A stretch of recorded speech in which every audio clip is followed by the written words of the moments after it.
नमस्कार कृषि जागरण powered by steel India को स्वागत करुछि मो सुदेशना। प्रथम नजर पकाइबा हेडलाइंस उपर। पियाज रप्तानी उपरे 20% शुल्क प्रत्याहार कले केंद्र सरकार। आज ओडिशा गस्तरे आसुछंती राष्ट्रपति। मार्च 24 पेट्रोल डीजेल रो नुआ मूल्य। काल बैसाखी प्रभाव धान एवं परिबा फसल उजुड़ी जाइछि। कमिबो काल बैसाखी वर्षा। चलंतु नजर पकाइबा संपूर्ण खबर उपरे। पियाज रप्तानी उपरे 20% शुल्क प्रत्याहार कले केंद्र सरकार।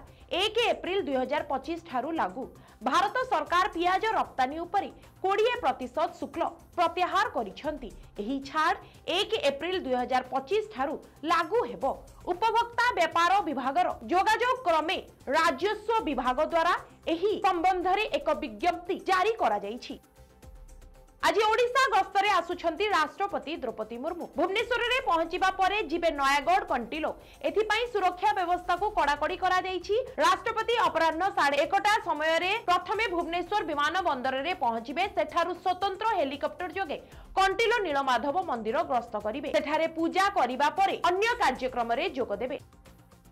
मार्च 24 तारीख तथा आज सारा देश में पेट्रोल एवं डीजेल रो नूतन मूल्य प्रकाश पाइछि। जातीय स्तर में इंधन मूल्य रे स्थिरता देखा मिली, किंतु सोमवार दिन देशर प्रमुख सहर गुड़िक पेट्रोल एवं डीजेल रो मूल्य लोकों चिंता बढ़ाई। किछि स्थान में दर वृद्धि पाइथिबा बेले आउ किछि स्थान में दर स्थिर रही। भुवनेश्वर में आज पेट्रोल मूल्य 1 लिटर पिछा 101 टंका 11 पैसा रहिथिबा बेले डीजेल 1 लिटर 92 टंका 69 पैसा रही।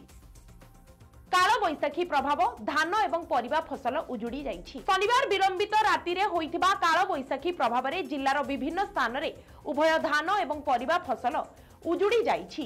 झड़ वर्षा सांगकु कुआपथर वृष्टि हेबा जोगु धान फसल अधिक प्रभावित होइथिला। एथि सहित गछरु आंब मध्य झड़ी नष्ट होई जाइछि, जाहाकु नै चासी कुळ हताश होई जाइछंती। कमिबो काल बैसाखी वर्षा, जहा फल रे हिट वेव सतर्कता हटिबा सह पानी पागर मिजाज बदली थिला।